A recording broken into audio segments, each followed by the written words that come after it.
So I'm going to give you a little bit of background about myself and how I came to be in the position that I'm in and my interest in aging in place and kind of what my journey has been. And then we'll go around and get a little background from all of you so that we can have a conversation that benefits everybody. So I have been in the construction industry for 40 years, since 1986. My very first construction job, I was in the employment office in Palm Springs, California, looking for a job, any job, something to put a couple of dollars in my pocket. And a call came in for a carpenter helper. And the gentleman that hired me to help him was a Czechoslovakian by the name of Karl Hasek. And he was classically trained in the old country as a pattern maker, which a pattern maker is someone who makes out of wood a form that's going to be cast in bronze or something of that nature. So it had to be exact.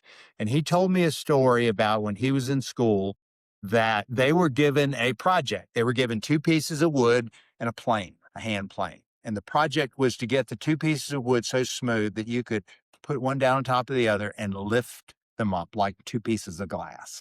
And it was go away and accomplish this and don't come back until you do. And if you don't accomplish it, don't bother coming back. That was the level of craftsmanship that he was brought up in. I was very blessed to spend 4 months working with him, and he was doing what was to be his last construction project. And then he was going to retire. And his idea of retirement was he was going to build himself a fishing boat and become a commercial fisherman in Alaska. So that was my introduction to construction, and did a bunch of other jobs. Worked in the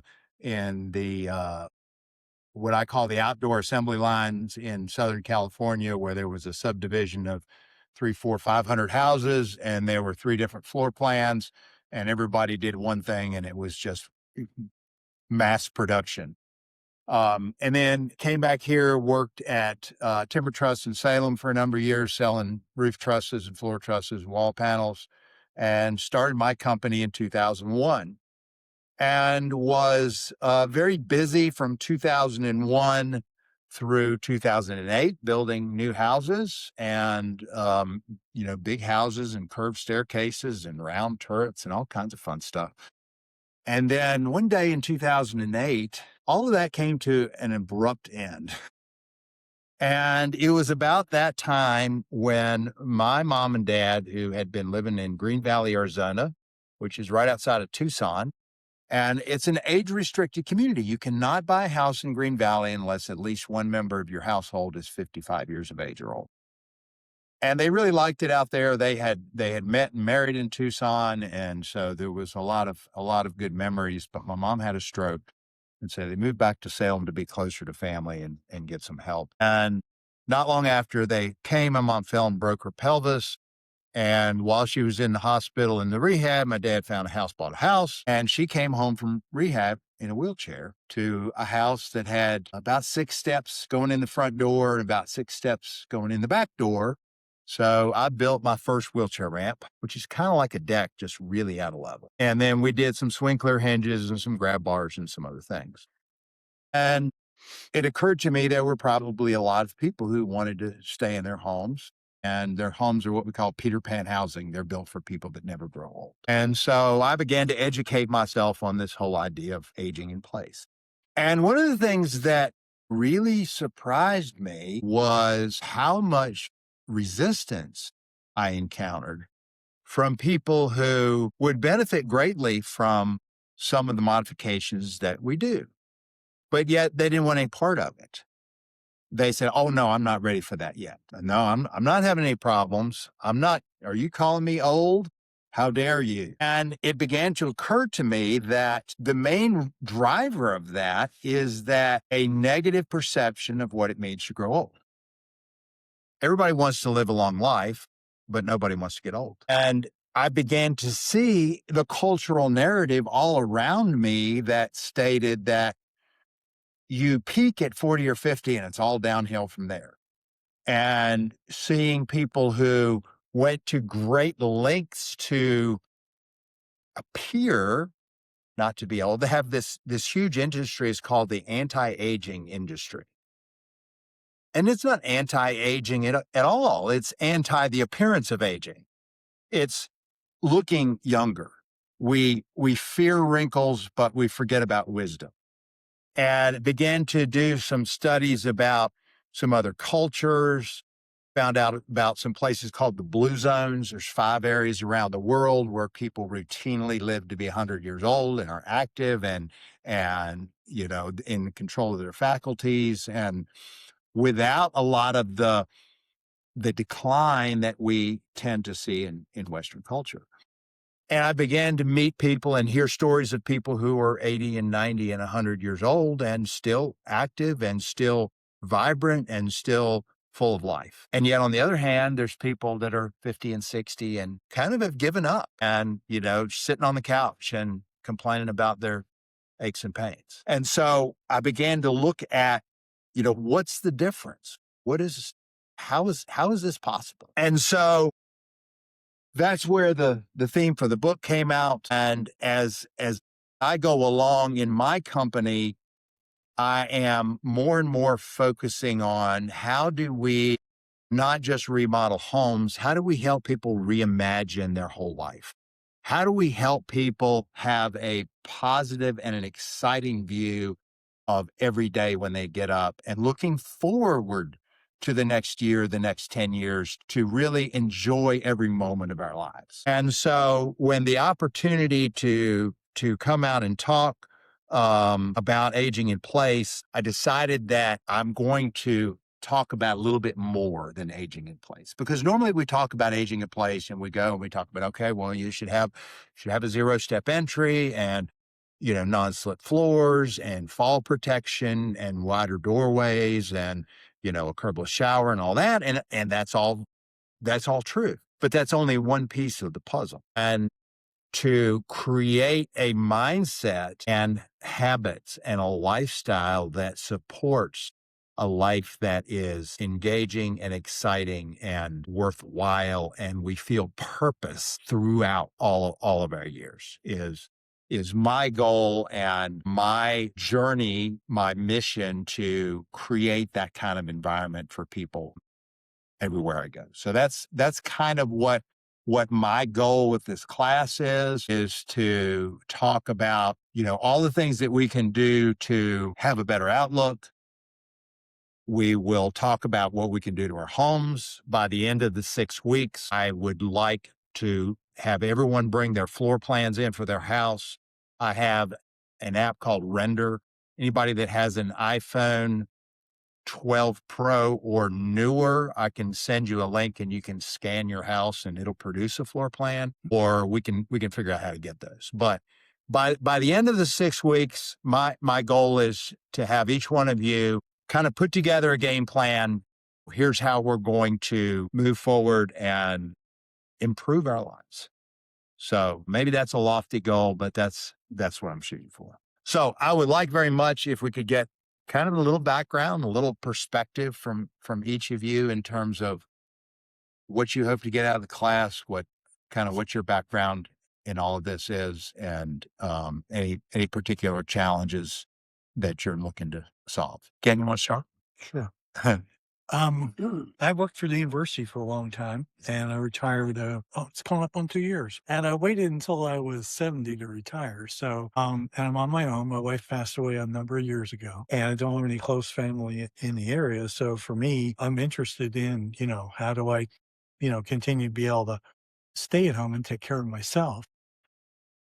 And so that's very important to me. And right now, my mom is 97, and she's still taking care of herself and living by herself. Uh-huh. Um, and but she's at the point where she's got a lot of health problems. And so she has to use a walker and she can't get around. But most of her floor plan is one level. And so the biggest challenge is getting in and out of the house. And so, that's resonating with me about, what am I going to do when I'm 90 if I live that long? And so things like that, so it's very, it's more, top of mind than otherwise it might be at Right. somebody my age.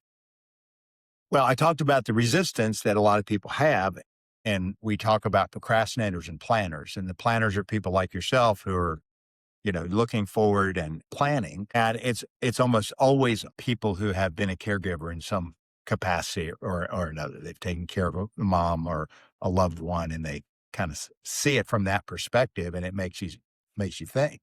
Whereas a lot of people that have not been in that caregiving situation, it tends to blindside people. Yeah. Well, sorry about your wife. I lost my wife of 33 years to lung cancer in 22. I, yeah, thank you. My Understand. wife passed away a number of years ago, and she didn't make it to her 50th birthday. Oh, yeah, cancer's bad stuff. Yeah. Yeah. Yeah. Barbara was 55. All right. Welcome, Ken. Thank you. Doug? It's okay. Eventually, shoulders started wearing out, wrists started wearing out, So I started using a manual wheelchair about 1994 or something. Accessibility, I'd already learned on ice. That's bad. And what's worse, coming in from the snow onto a perfectly smooth, that's just totally unpredictable. No place to get a grip whatsoever. But I worked as a busy anesthesiologist in a fairly large practice in Maine for 20 odd years. Came down here to Warm Hearth. We came down to Jolly 12 years ago, 13 years ago. I liked the sounds of Warm Hearth and built a house there Okay. and moved there. Now, the house was it's a retirement community set for the active people over 55. I think that's how they advertised it. And there were a couple people that kind of sure, but the house were advertised as being wheelchair friendly, wider doors, zero threshold, and there were basically, you could alter some of the non-load bearing walls inside and change the room assignments basically on that. But to get the square footage we wanted, we could do according to staff helping us with this design change were stair glides, Mhm. which I think they're okay, but they're not. Yeah. But we did make some modifications. I was very surprised to learn that they had nice wide open floor plan. Bathrooms were totally, basically I had to design a shower that would be suitable. Yeah. Which I had done from experience, traveling. So I made those changes. I would like to make some more changes, I think, and I'd love to see it. Sure. We do a heck of a lot more, I think. Well, it's amazing to me. I mean, you see these developments that are patio homes. They're supposed to be targeted at an older population, and like you said, the bathrooms are not accessible whatsoever. Most of them have at least one step from the front porch into the house. Most of them have at least one step from the garage into the house.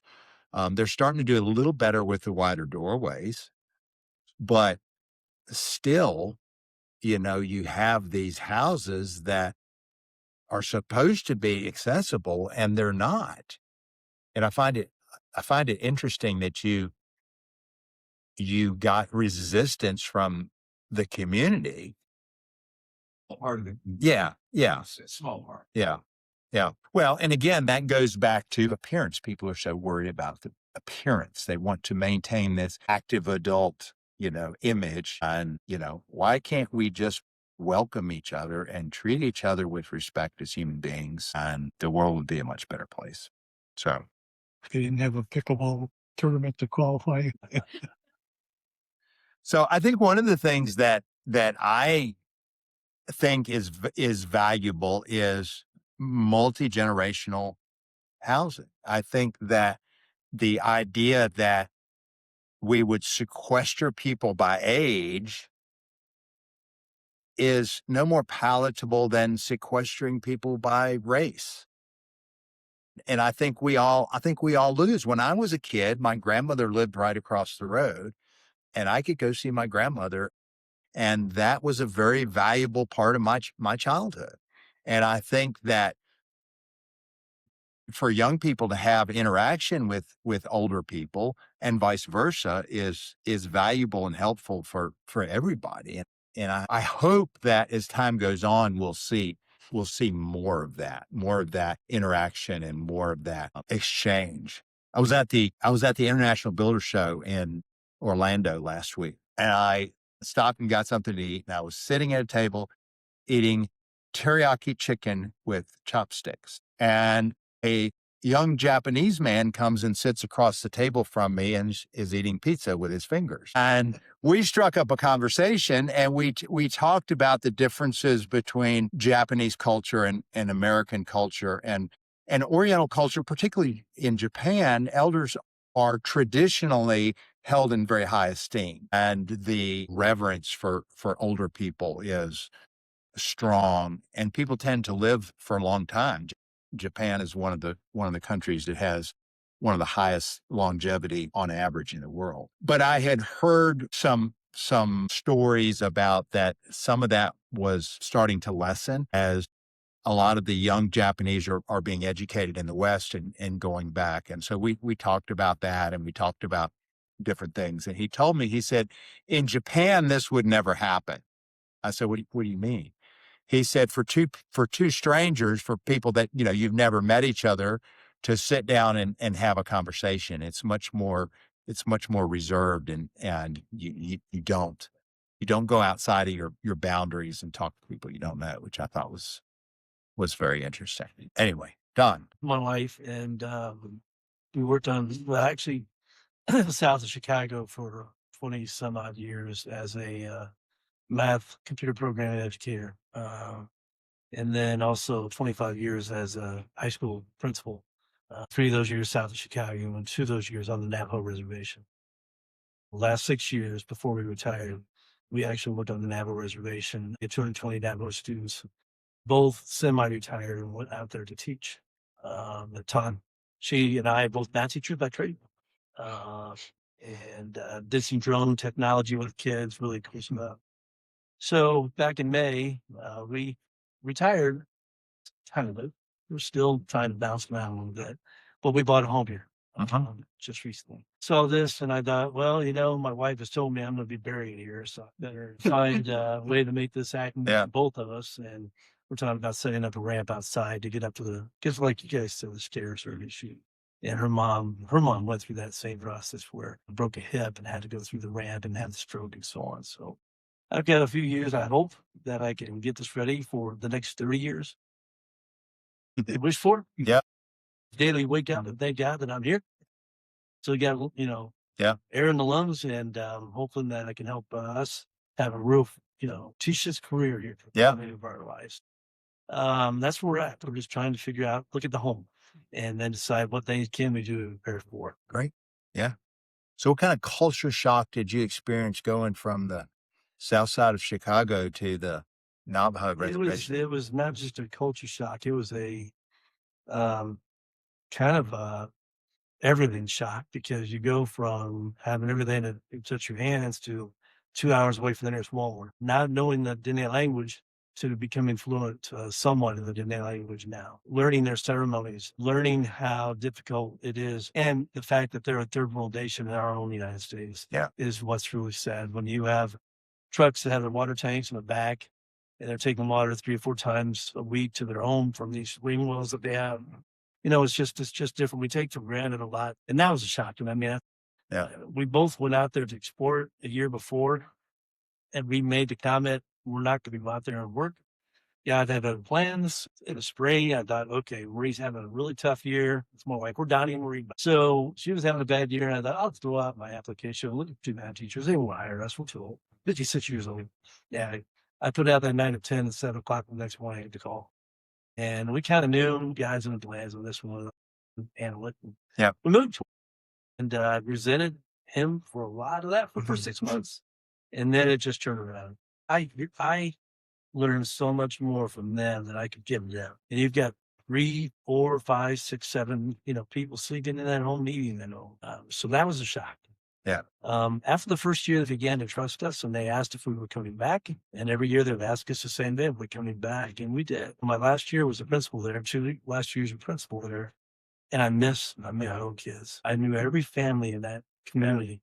and I could drive an hour and a half to meet with the grandma to talk about their child. And they were so gracious. They wanted to give you the fry bread. They wanted to give you the mutton, everything. It was just really a very cool experience. Yeah. Culture shock, yeah, but a beautiful experience. I'll never forget. Yeah. Yeah. I feel spoiled here now with this home. Well, and I think that's one of the things that, you gain so much gratitude when you see people that have so much less, Yeah. and they're so often so happy. Yeah. They're way happier than the kids that have everything and complain about everything. You should see their graduation. You guys have been to a graduation.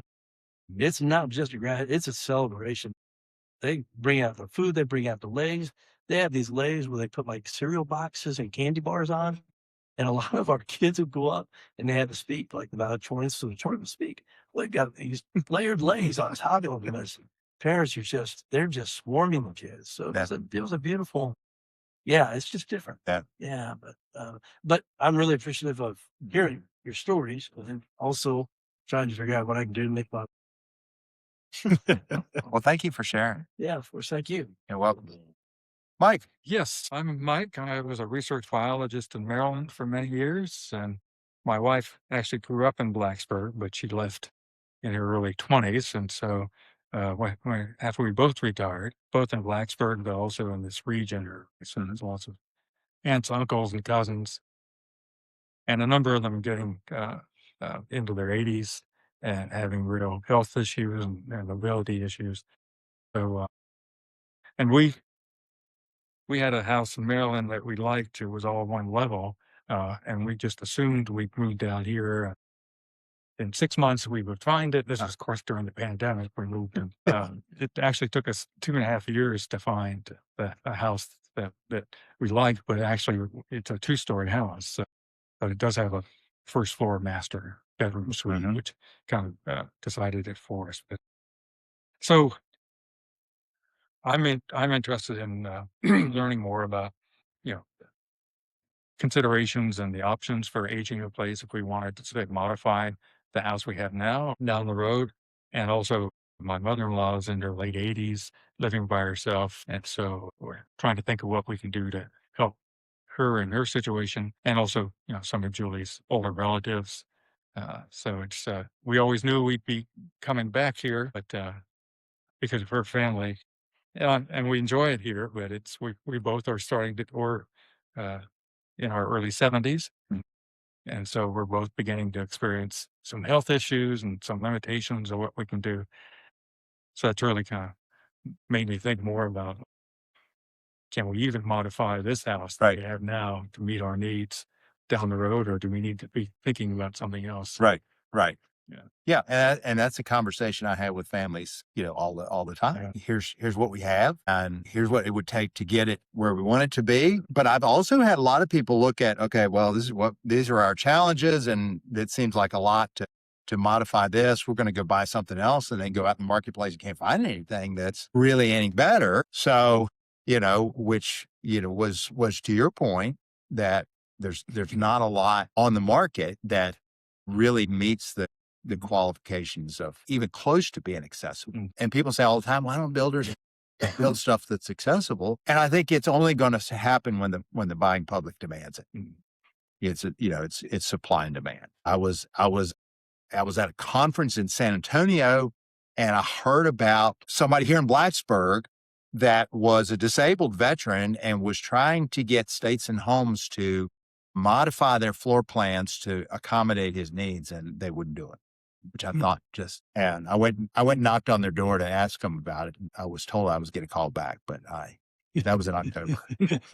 So, but anyway, I mean, I think the more that we have these conversations, the more that people say, hey, I love this neighborhood. I want to stay here. And, it's ridiculous that we're building houses for 15% of the population, because the studies show that only 15% of us will go through our entire life without a mobility impairment of one kind or another. Maybe it's temporary. Maybe we broke our leg skiing and it's 6 weeks, but 6 weeks bumping up and down the steps is, solution. Great. Ian. I'm originally from San Diego, miss the ocean, but I've gone here about 25 years ago, and the job market decided I was not going to be living in California. So ended up here in Newburgh Valley about 25 years ago, teaching at Radford University. I retired about 5 years ago, took an early buyout. At this point, it's sort of like you mentioned that you start to see that you're mortal. And so there's certain things come up, or you're living alone. My family's scattered throughout the country, and so can't completely depend on them. So, for example, my brother is going through open heart surgery in a month, and we're all, coordinating his schedule, flying in to support him during that time. But the house I got in Blacksburg was originally for graduate student housing. It was kind of interesting because it had a master on Main. I was really surprised, but it's got, a second story and it's got a cellar, steps outside. And I got on the list of warm hearth, but that's going to be 4 years away at least. So it's what do I do with this place in the meantime? Given that, I'm in there, I got great neighbors, but they got their own lives. And so it's what do I need to do to ensure make it safer, easier to live, and so on. I'll pick up some tips as well as how to age out loud. Yeah. Great. Well, thank you all. I appreciate that background, and I hope to provide you with some insight and some ideas and some things to think about as we go along. So, my theme, not just for this class, but kind of where I'm going with my business, that rather than reacting to decline, I would like to design an environment that works for people for their entire lifespan. And so often we get calls that, someone's had an accident, they've fallen and broken their hip, or and if you, at that point, your options are much more limited than they would be if you enabling purpose and fulfillment, which, I think is just so important. So this is kind of what we're going to cover today, the philosophy behind Age Out Loud, why most aging in place discussions fail, reframing the conversation, your home is the backdrop for the life you're building, how your environment influences your identity, your purpose, and your well-being. I'm going to give an overview of the three-part strategy, the person, place, and support network, which we will be covering in the next 3 weeks, and begin identifying emerging interests, aspirations, and life directions. I would encourage everyone to put together a plan, put together an idea and a roadmap, which will include your home, your environment, but will also include your habits and your lifestyle and your perspective and mindset. So the philosophy behind Age Out Loud, I wrote the book because, again, so many people told me that I don't want that. I'm not ready for that. And I began to study what the difference is in mindset. And one of the things that I found when I was writing this book, there's a book called Breaking the Age Code. It's by a Yale professor by the name of Becca Levy. And her research shows that just by having a positive mindset about aging, you add an average of 7.5 years to your life. Just by thinking different, not changing anything else, just thinking different. We talked about the blue zones. We talked about how in some of these traditional societies that people live longer, they live a simpler life. You were talking about the Navajo, and sometimes having less things can make the life that we do have more significant. So that is all what came out in the book, and I go through. Chapter 5 is how to survive a devastating loss and thrive in the aftermath, where I talk about the different stages I went through after that and the different realizations that I came to. And one of the things I learned is that not everything in our life that feels bad is harmful, and not everything that feels good is helpful.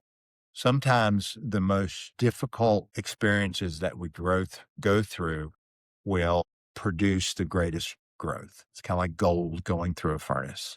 It refines you. And, the old saying, what doesn't kill you makes you stronger. But that's kind of after the book came out, I find myself incorporating that mindset into everything that I do and looking for opportunity to speak into people's lives and to uplift people and encourage people. I think we all encounter people every day, and those encounters, whether it be passing somebody on the street or something more profound, we have an impact on everybody we run into. So why most aging in place discussions fail? And we use fail loosely here, but the number of times I've had a call and I go out to someone's home and there's the mom or the dad or mom and dad, and then there's all the extended family all sitting around. And the grown children often have very different agendas. One child wants to just take care of mom and dad, whatever it takes, and we'll do anything to make their life easier. They sacrifice their lives for us, and we'll do whatever it takes. And then the second sibling maybe has the attitude that I'm worried about my inheritance, and so I don't want to spend anything on mom and dad, and just do whatever it takes, as little as possible. And then, the third one just wants to get back to work and doesn't really care. And then the first one is always the one that ends up taking care of, and then everybody else complains. And so often the family dynamics are so much more difficult than the remodel, than, deciding on what the house needs to look like. Because those kinds of interactions, those kinds of discussions are why there's a conflict in the first place, or why there's problems. I don't know if anybody has experienced any of that in extended family, or dealing with decision making, not necessarily about aging in place, but just decision making in general in families. I know my dad called me before they moved back from Arizona. I grew up on a farm in Rockbridge County, and when my grandmother passed away, they sold the farm, and they, did a lot of traveling, bought a house in Arizona, spent time in Europe, spent time in Mexico, and then reached a point where, there wasn't a lot of money left. And he called me and he said, "Your mother won't get out of bed and she's depressed because, we can't travel anymore." But then he wouldn't tell me anything about his finances. So I'm like, well, I'm not sure how I can, help you. But that whole role reversal can be very difficult and devastating, because when the parent becomes the child, particularly if there's cognitive issues or Alzheimer's or other dementia, and then the children become the caregivers, and that whole quite challenging in many cases. But again, focusing only on problems rather than being proactive and creating an environment. And I think I'm preaching to the choir here, because, all of you are here because you want to learn more and create an environment that's supportive and helpful as life goes on. So rather than wait until there's a problem, thinking of your home as the backdrop for a successful life. I kind of liken it to car insurance. All of us have car insurance. I've never heard anybody at the end of the policy year say, "Darn, I didn't get in an accident this year. I wasted my car insurance." So having a home that's accessible and safe and comfortable for your needs is kind of like car insurance. It's kind of like it's there for you. It's there for people that visit. It's there for loved ones. It's there for anybody that comes along. And that is what we call universal design. The whole idea of universal design is that we create a home that will serve anybody as much as possible across the spectrum, rather than 15% we talked about earlier that go through their whole life without any kind of.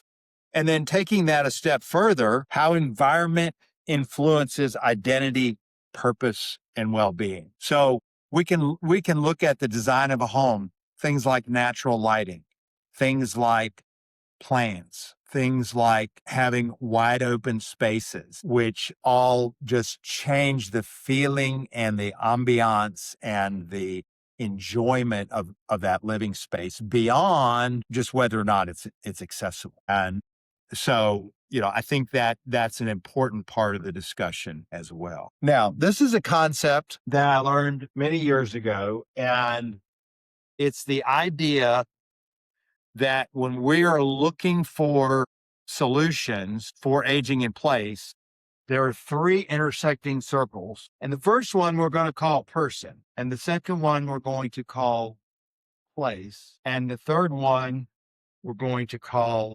support network. And it's right here where they intersect that the best solutions are found. And this model traditionally in aging in place was used as support for someone who has declined and is really having a lot of mobility and cognitive challenges. And so the person would be, what's their range of motion? What is their ability to function? What are their finances? What is their cognitive ability? What is their mindset? The place would be, what kind of accessibility features do we have in the home? Is there a 0-step entry? Some way to get into the house without stairs? Is there an accessible bathroom on the same level as the 0-step entry?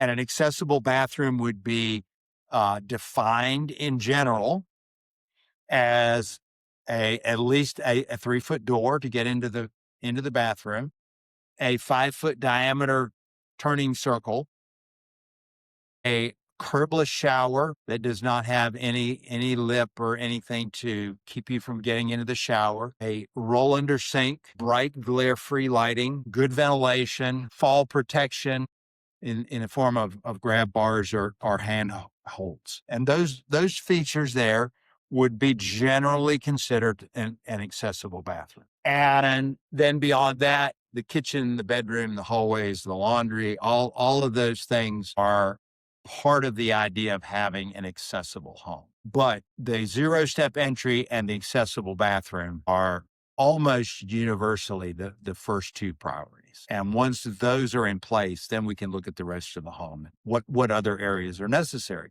And a lot of that depends on the desires and the interests and the hobbies of the person we're creating the home for.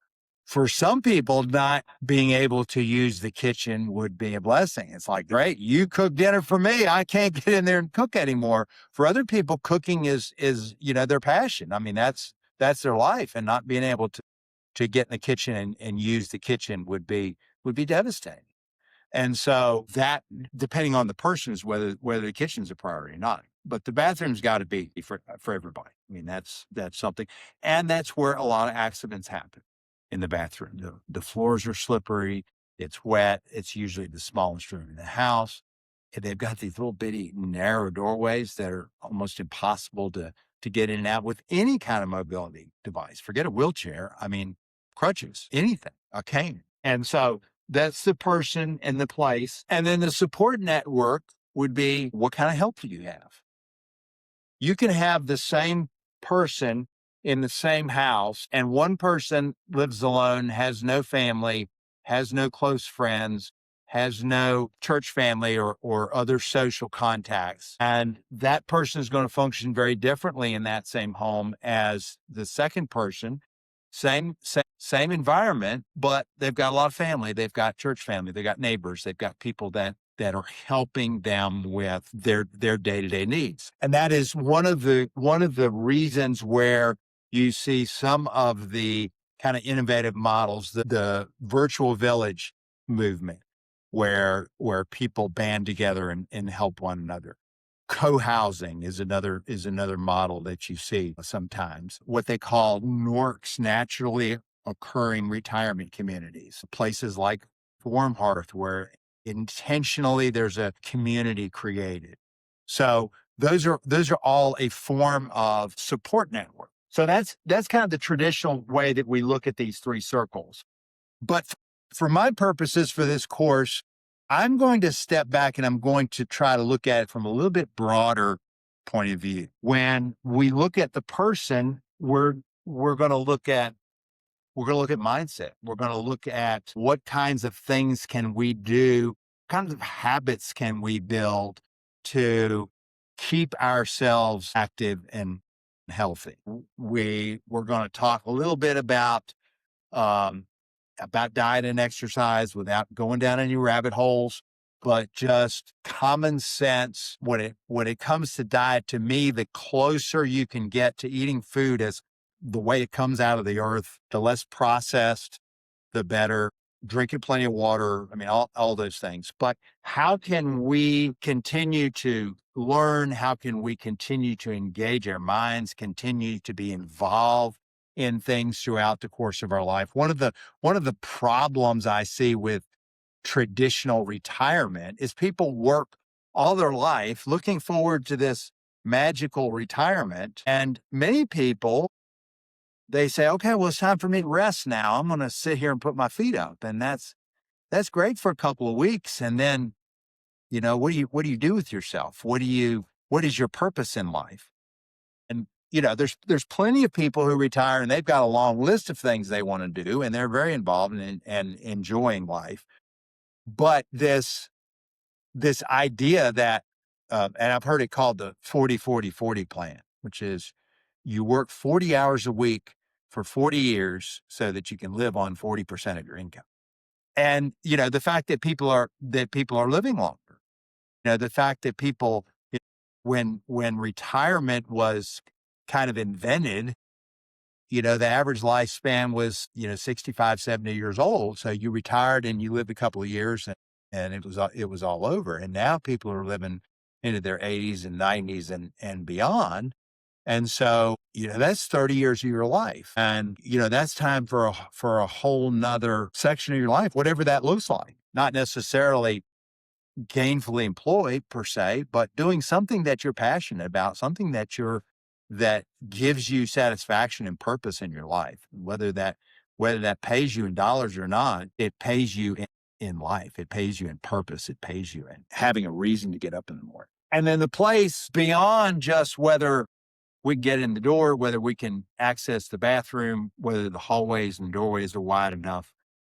Is it a place that gives us joy? Is it a place that gives us contentment? Is it a place that we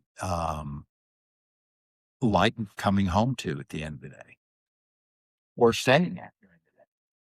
And then the support network beyond what we would think of as caregivers, we think of as mentors, as those that would be an example to us of a life well lived, those who would come alongside and friendships and community and a sense of belonging that adds to making life more enjoyable. So that's kind of how I'm envisioning this 3-part process. And so next week we're going to focus on this circle. We're going to talk about, who we are, what we're becoming, how we can improve our habits, how we can improve our lifestyle, what things about our lives maybe we would like to improve.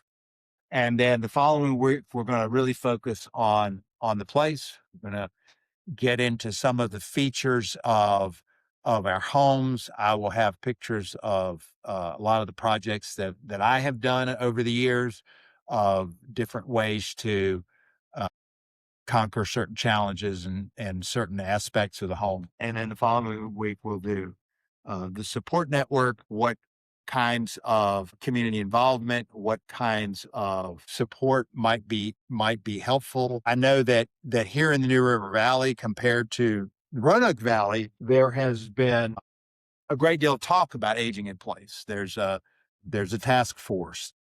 The planning guide that I have here, they have their own version of that is taught at workshops. I don't know if any of you have been to any of those or not. There's a lot of consideration here that just doesn't exist in a lot of places. So that's kind of how we're going to approach the next few weeks. And I will just share some of the, just some of the different projects we've done. Like I said, I've been doing this kind of work since 2008, and we've done some interesting projects. We built a house a couple of years ago for a double amputee veteran. And talking about kitchens, he's trained as a chef and loves to cook. And he was amputated above the knee and has little short prosthetic legs. So he stands about that tall. And we installed wall cabinets that are motorized. And so they come all the way down to the countertop height at the push of a button. And when we demonstrated those, he went and walked up. He said, I can reach the top shelf. And so that was, that's a great feeling to be able to help somebody do those kinds of things. We did a job for a World War II veteran who was a B-17 pilot, and he was shot down behind enemy lines and spent 40 days behind enemy lines, hiding in barns and behind bushes, and traveling. It's amazing. We do a lot of grant work for disabled veterans. Does that seem like it's going to be helpful to everybody? Good. Any particular areas that you would like me to cover? I know all of you kind of are looking forward. I know, Doug, you said that your house had some features, but Some of them are pretty nice. Kathy, kids, grandchildren. Physical therapist retires. Some of them not so nice. The things wear out that, we made some changes to the footprint helps to be built. I would like to make some more because now, they're pretty much all the time. Manual in the house, wheelchair van with a ramp. Didn't have that 10 years ago. I would like to make some changes at our house because, I can't reach those cabinets. Right. Right. And guess what? Not a great cook. I mean, I can grill things and fry things. Take them in and out of the oven, but that's just some of the stuff. The other thing that just sort of strikes me as interesting, we have a neighbor that's just finishing remodeling a house very extensively. They're spending a fortune on it. They're a little older than we are, not a lot. Yeah. But there's a room. Yeah. Yeah. we call that a car Yeah. wash in the industry. Yeah. Right. And, Right. there. Well, and then there's the curb. I mean, the curb Yeah. will just, Absolutely. and Like, I couldn't ride. Yeah. Yeah. And they got this fancy Japanese bidet. It's in a closet that wide and 10 feet deep. That's crazy. I thought about it. I'm not interested in accessibility because they don't want to accept that they might have exactly. They don't want to accept that it might be a thing. It's the same reason people don't buy life insurance. If I go buy life insurance, I'm probably going to die. I mean, it's that same kind of thinking. If I incorporate accessible features into my remodel, then, it will somehow bring that on. And when I switched from hospital care to home care, Maine is not a wealthy state, so Right. I'd be in the willy whacks. But if you told the people what to do, they would do their best to do it that way. Unfortunately, medicine has gotten so much into you have to purchase things. You have to purchase a certain bar to make sure it gets in the wall strongly enough that someone can pull on it. It's a complicated system. Our healthcare system, I don't think is ready to let people go home independently. No, and healthcare system, in my humble opinion, is really more of a sick care system. It's not designed to keep people healthy. It's designed to treat the symptoms after they get sick. When my mother was living, she had a heart condition. She had balance problems. She was prone to falling. She would fall. She'd go to the hospital. She'd go to rehab. She'd be in rehab long enough till Medicare wouldn't pay for it anymore. And she'd go home. And then at home, she would get home health care. She'd have an OT and a PT, and she would have a nurse.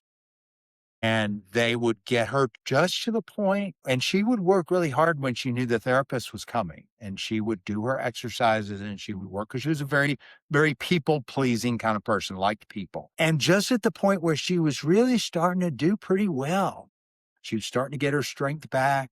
Her balance was starting to get pretty good. And then guess what? Medicare says, "Oh, well, you've plateaued.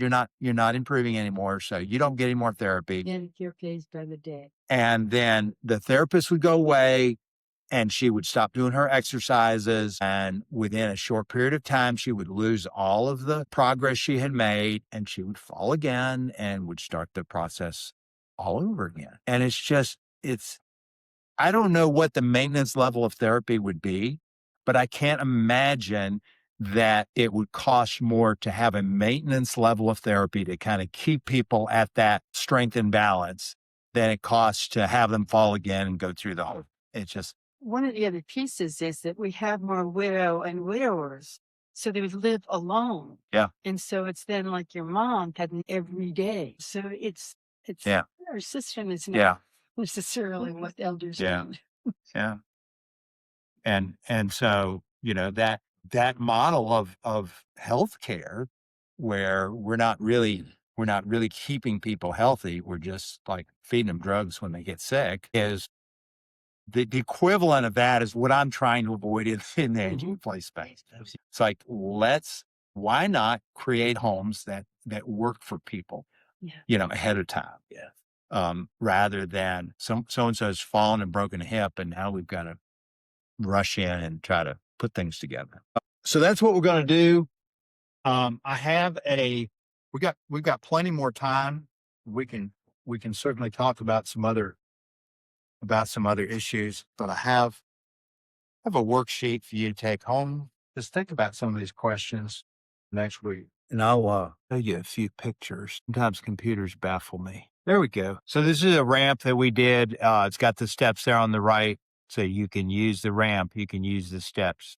Got the little gazebo. A lot of times people have issues with ramps. I mean, there's some ugly ramps out there for sure, but ramps that are too steep or they're not attractive and don't fit in well with the house. There's a number of different ways that we can incorporate a ramp to make it more sightly and more effective. This is actually one of the projects we're trying to work on now Okay.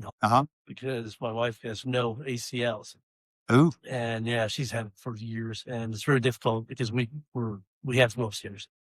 The back deck, it's easier to go in the kitchen that way. Good ramp to be put out there. So Yeah. I may tap into you at some point in time to talk to you about how I should pursue that, because that's one of our big projects. Yeah.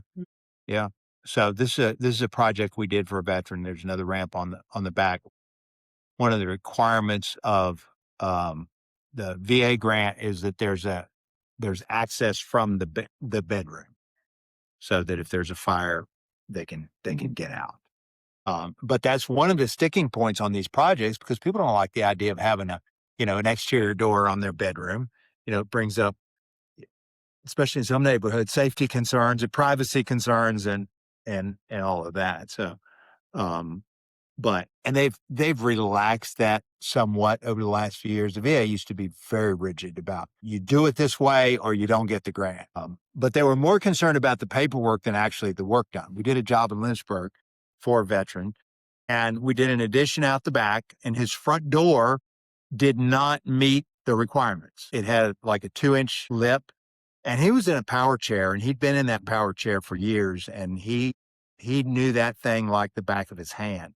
In fact, he told me a story where he went in to get a new chair, and he told them to take the regulator off the chair so it would go full speed. And they said, "Oh no, we're not allowed to do that." He said, "I'll tell you what I'll do. You take the regulator off. I will run circles around every desk on this floor." And it was in one of those big places where there's 50 different desks. "If I hit one thing, you turn it back on. And if I don't, you leave it off." And so they agreed to do that. And but he didn't have any trouble. I mean, he'd sit there and run in and out that door all day, but they would not approve the grant without redoing that door, redoing the sidewalk, which meant destroying his wife's flower garden, which she loved. And it was the only way he'd get them to approve the grant, which they finally capitulated and said, "Okay, well, we'll do it." But then we got doing the project, and he came up to me. He said, said, "Mr. Scott, I'm not going to bring it up. They haven't brought it up." And they never did bring it up. It was as long as it was in the paperwork, that was all they cared about. So we finished out the job. We did everything else. We got paid in full, and they never brought it up again. But that's, that's government bureaucracy for you. There's the back view of that same project. In this particular job, we had a ceiling lift. You can see the track on the ceiling. This was an ALS patient, and we put in the track wall hung sink in the bathroom, curbless shower. This is what would be a typical small bathroom, the 5x8 standard bathroom that had the tub at the end, and then the commode and the vanity. And we took the tub out and put in a shower. It's got the fold down bar there on the wall. And the fold down bar helps with what? Well, the fold down bar folds up out of the way when you're not using it. Oh, And so it that would serves be as- like something you, It serves as support for the shower seat as well as the commode. Yeah, well, okay. see it folds up out of the way. And then we do the weighted shower curtain so that helps keep the water inside the shower. Just don't spray it outside. Right. Yeah. Yeah. Unless your wife says.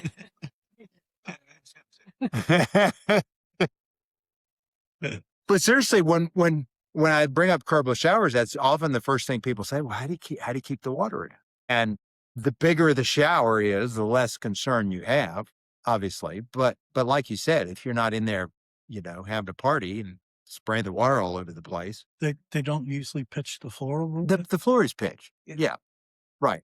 But But if you can't. if you're just doing a tub to shower conversion and it's the size of a bathtub and you're not careful, I mean, you can spray water. I think I can bring in pictures and Steph's son-in-law and his father and his uncle converted a closet basically into a tiny shower, toilet, sink. Because we stayed with them for about 6 or 8 weeks. It still works. I can't believe it. I can drive this thing in there, turn it around. There's a shower curtain, and it's unbelievable. It's very small, but it works. Yeah. Well, what you see in Europe a lot is what we call a wet room. And a wet room is essentially where you turn the whole bathroom into a shower. Everything's tiled, and there's a commode, there's a sink. It's all porcelain waterproof, and you can have a pretty small bathroom and it still works. So Doug, in your house, the shower that you had put in, has that served you well? But do you still have chair lifts? The chair lifts to go up and down? To go up and down the stairs. Yeah. Use it more if it were an elevator, to be honest. Right. Well, an elevator, you stay in your chair and you pull in, Chair. and I got to have a wheelchair at the top and the bottom. the bottom, and you've got to Transfer on both. transfer on both ends. And, The stair lift is right. Yeah. that's one chair I would make. Well, one of the things that I encourage, is what we call adaptable design. We talk about universal, which works for everybody. Adaptable design is we make allowances so that we can make changes later if we need them more easily. And one of the most common examples of adaptable design on a 2-story house is you stack 2 closets. You make the floor between them removable, and you make the closets large enough for an elevator so that in the future, if you want to put an elevator in, you just take that one little section of floor out and you've got an elevator shaft. Because putting an elevator in an existing home, one of the big expenses of that is the structural challenges of creating a shaft. The other thing you can do is you can build it on the outside of the house and frame the elevator shaft on the outside. We're from Maine. You know how cold it gets in the winter? Yeah. Here we might get one. Yeah. And then there's the pneumatic elevators, which are like a tube. They operate on air, and those often have less challenging structural implications than some of the other types of elevators. And this is a handheld shower with a pause control. That little button right there can push the button and it turns the shower up so you can set it down without spraying all over the place. This is a project we did for a veteran, and we raised the floor up so it's the same level as the house. There was a step down, probably 3 or 4 inches. So we raised up the floor, and when we put the driveway in, we put these asphalt extensions, essentially asphalt ramps right up so you get 0 step entry, but it's very aesthetically pleasing. It doesn't. Can you do something like that? I've got 1 step. I've got a rancher, so it's mostly 1 level. It's got a basement, but 1 step, and I used a carport. Can you do something that would basically be cement that would be the equivalent like Sure. that? Sure. Yeah. 100%. You want the slope to be 1 in 12 or flatter. So for every inch of rise, if you got it 1 step and it's 7 inches, then you would need 7 feet of run. And that's where a lot of times people, get into if there's 3 or 4 steps, you need a 30-foot ramp, then a lot of times you don't have room for a 30-foot ramp. And one of the illustrations I often use is that a disability is not primarily an inability to do something. It's a disconnect between your abilities and the environment you're living in. If I walk up to a house and it's got 7-foot tall steps instead of 7-inch tall steps, I'm disabled in relation to that house because I can't step up 7 feet. And so that's a perspective that we say, well, hey, we can create a home that we can live quite comfortably, and regardless of what our physical abilities are. And some of the voice activated things you can do now are, I mean, you can pretty much make all the controls in a house voice activated, where someone who, a quadriplegic, for example, would be able to independently control every system in the house. There's some pretty amazing advances being made in technology. And we've had, like I said, we've done a number of jobs for ALS patients, and there's speech synthesizer computer programs where they can look and just with their eyes blink at different words and speak. This is another bathroom that we did. This particular vanity is removable. We mounted the sink to the wall, and then the vanity slides in so that it can be removed so that it becomes a roll under sink. Stayed at a discount hotel chain in France, and the entire bathroom was like roto-molded plastic, like a kayak. And so the entire thing it's like walking into a giant kayak or something. And everything was automated. So every time you open the door, it flushed the toilet. Everything was motion activated. Yeah. So you walk in the shower goes. You put your hands under it, it either dries them or puts shampoo or body gel or whatever underneath, and then at some point it sprays down the entire bathroom Wow. and cleans it. And in addition to every time you open the door where it flushed the toilet, it had jets on the floor that cleaned the area around the toilet, and jetted cleaned the floor with jets. It was amazing. And you just look to see if it was occupied or not, the light above the door. Yeah, you hope that system doesn't malfunction Yeah. and do the wrong function at the wrong time. Give you a shower when you're not expecting one. There's an outdoor stair lift. This is one of those VA required doors off the bedroom. I think one of the reasons people often are hesitant to do accessibility modifications is they think it's going to look institutional. They think it's going to look like a hospital. And we've done some very, very high end projects where there's nothing. This customer right here, he told me, which I thought was an interesting perspective. He said, "I don't sit in my wheelchair; I wear my wheelchair." He talked about it as an extension of himself, and I thought that was an interesting perspective. But his wife was very into bright brass, and she insisted on brass grab bars. And I told her brass was not a strong metal and that they would probably bend. And sure enough, this one, I don't know if you can see it in this picture, but that bar actually bent. We had to go back and replace it. She wouldn't listen. It had to be brass. This one, you can see it's got the shower head coming out of the ceiling, and then it's got the handheld by the bench here. What are those benches made out of? Are they made out of like a resin, plastic, or they actually some kind of super duper hardwood?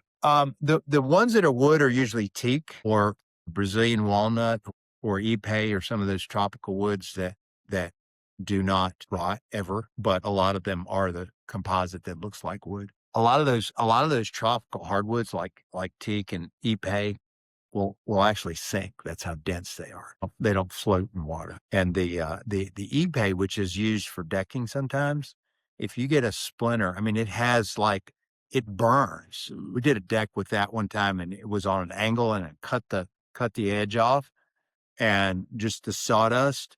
My face was burning for like 3 hours afterwards. It's like, no wonder the Trumpets won't eat this stuff. That's Joshua. That was the colleague. He kept an eye on his phone. We were doing that job. He was a supervisor. He was. So I said, beyond the bathroom, and here I am showing you pictures of bathrooms. But yeah, there's a teak seat. So I went in a hotel once. They had a smooth foam covered with slick plastic In the shower? in the shower seat. You get a little soap on your butt and sit on that. You didn't call it. I mean, if for no other reason then to limit their liability, you so there's a another fold down bar that we did in a shower. Folds up out of the way. This was an addition we did in Christiansburg. And it was the woman had lost her husband and she came to live with her son and daughter-in-law. And we built this addition on their house, and it had a kitchen and a bathroom and living room, and had her own private deck, but which was connected by a walkway to the main deck, so that she had her own space, had her own heating and cooling system, but yet it was connected to the rest of the house. The shower we did with the glass block wall. So just some ideas. Well, concrete ramp. There's a composite ramp we did in Hunting Hills and Roanoke. I wanted it to be in the same style as the rest of the house. Are composite ramps more expensive than just regular decking ramps? Oh, 100%. Yeah. But they don't rot, and they don't require staining. And, I mean, that's the big draw of composite is that, composite, and you see a lot of vinyl trim and PVC products and that, people don't want to do maintenance, and blame them. Show you a screen. We're doing a screen porch in Botetourt County. So we're just finishing that up, and it's all composite and maintenance free. And that's been a challenge because we're just finishing it now in the cold weather. We use this screen system. It's called Screen Ease, and it's got the little cover that taps on, and it kept breaking because it was so cold. When I was at the International Builder Show last week, and I found these grab bars that come with different inserts. So you can this right here, you can put the same tile or the same material on the insert inside the bar. They've got glass, different. That's what it looks like, and then you put whatever you want inside. So it's very, very high end for people that want accessibility, but they want it to be, very fit in with the rest of their house. And it dispels that idea that people think that it's going to look like a hospital. Well, I hope that has been helpful, and same time next week. And you all have my card. If you have any thoughts or anything you would throughout the course or afterwards, if you have any thoughts about what you would like me to cover, please let me know. And more than happy to discuss any projects at any of your homes that might be useful.